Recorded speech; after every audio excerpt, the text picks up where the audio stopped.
रोक टोक वाली सास। सास सास होती है जब तक बहू को वो ये एहसास ना दिला दे कि घर उसका है और उसी की मर्जी चलती है, वो चैन की सांस नहीं लेती है। अरे बहू, कहाँ जा रही हो? माँ जी, मैं वो ना थोड़ा मंदिर जा रही थी इनके साथ।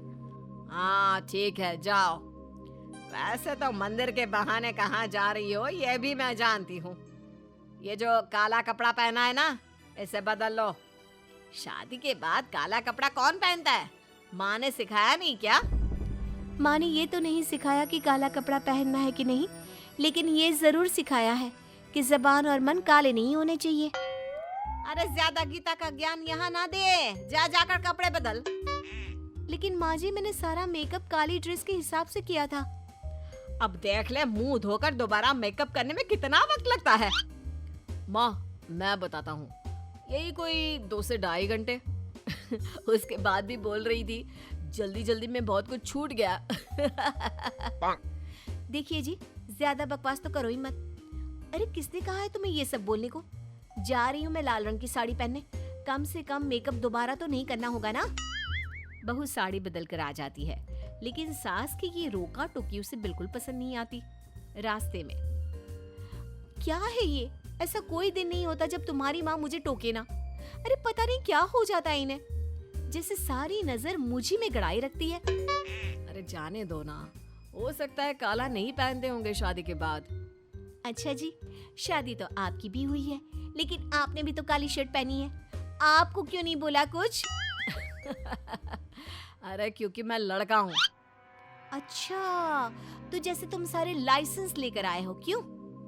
पति और नेहा की बहस सास को लेकर हमेशा चलती रहती, लेकिन सास का सास पना जाने का नाम ही नहीं ले रहा था। और नेहा करती भी क्या? अगले रोज, बहू ये क्या किया? बहू इधर उधर देखती है, उसे कुछ नहीं दिखता। क्या कर दिया? अभी तो नहा कर निकली हूँ, कहाँ कुछ किया है? अब जा रही हूँ रसोई में, करूंगी कुछ। अरे ये सर पर क्या किया? समझ में नहीं आ रहा, आज कौन सा वार है? वार गुरुवार है, लेकिन सर पर क्या किया मैंने? सिंपल सा बाल ही तो धोए हैं मैंने। अरे वही तो नहीं करना चाहिए था। अरे सर नहीं धोते आज, पाप चढ़ता है पाप। अरे न जाने कुछ सिखा कर भेजा भी है कि नहीं तेरी माँ ने। माँ जी, लेकिन मेरे सर पर खुजली हो रही थी, कितना गंदा हो गया था मेरा सर। अरे तो 2-4 बार और खुजली कर लेती, कल धो लेती। सुन ले बहू, मेरे घर में वीरवार गुरुवार को कोई बाल नहीं धोता। सास बहू पर चिल्ला रही होती है कि पीछे से बेटा बाल पोंछता हुआ आता है। अरे यार नेहा, वो तुम जिससे बाल सुखाती हो ना, क्या कहते हैं उसे? ड्रायर। ड्रायर कहते हैं। क्यों, क्या हो गया? अरे तुमने बाल क्यों धोए? मुझे बताया भी नहीं कि आज बाल नहीं धोते हैं। बाल नहीं धोते क्यों? आज कुछ खास है क्या? अरे जल्दी से ड्रायर दो ना अपना। बहू सास की तरफ देखती है। अरे लड़का है वो, लड़का धो सकता है, तू ना धोना, समझी? बहू बेचारी, चारा भी क्या था, समझना तो था ही। वो पति को ड्रायर देने के बहाने कमरे में आ जाती है। इतना तो भगवान को भी पता ना होगा जितना तुम्हारी माँ को पता है। अरे ये ना करो, वो ना करो। भाई मैं तो कहती हूँ शादी से पहले तुम लोग डू और डोंट की लिस्ट बनाकर दे जाते, मुझे पढ़ लेती मैं। अरे यार तुम ना, एक तो ना तुम हर बात पर मत किया करो, समझे? बहुत गुस्सा आता है मुझे। Sorry sorry. अच्छा जाओ, तुम पहले खुद ही अपने बाल सुखा लो बस। तभी सास की आवाज आती है, बहू, अरे ओ बहू। बेटा मैं तो इतनी खुश हूँ कि क्या बताऊँ। क्या हो गया माँ जी, लॉटरी लग गई क्या? हाँ यही समझ।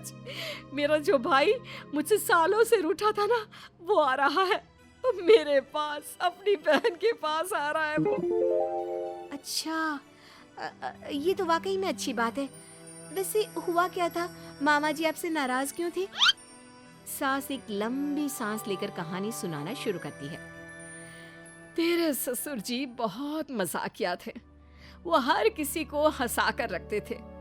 मजाक मजाक में तो वो कभी कभी बहुत कुछ बोल जाते। अरे माँ, क्यों बात को खींची जा रही हो? वो क्या है ना नेहा, मामा जी को ना नहीं पसंद है। वो किसी भी बात में ना और रोक टोक बर्दाश्त नहीं करता है। पिताजी ने उन्हें किसी बात को करने से मना कर दिया था। बस तब से उन्होंने हमारा घर त्याग दिया। हाँ, लेकिन मेरे लाख मनाने के बाद वो आ रहा है।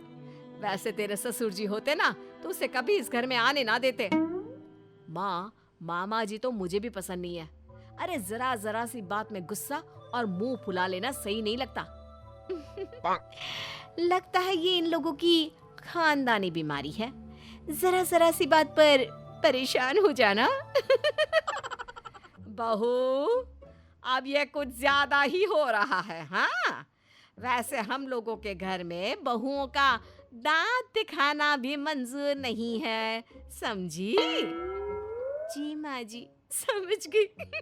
अब सॉरी सॉरी। भाई के आने की खुशी में सास बिजी हो जाती है। घर को सजाना धजाना, साफ सफाई, पकवान बनाने, भाई कितने काम होते हैं। दूसरे रोज, अच्छा बहू और रवि दोनों यहाँ आ जाओ। मैं तुम लोगों को अभी से बता देती हूँ कि मामा के सामने क्या करना है, कैसे रहना है और क्या कहना है क्या नहीं। माँ, ये तो पता ही है कि नहीं नहीं बोलना है, चाहे जो कुछ भी हो जाए।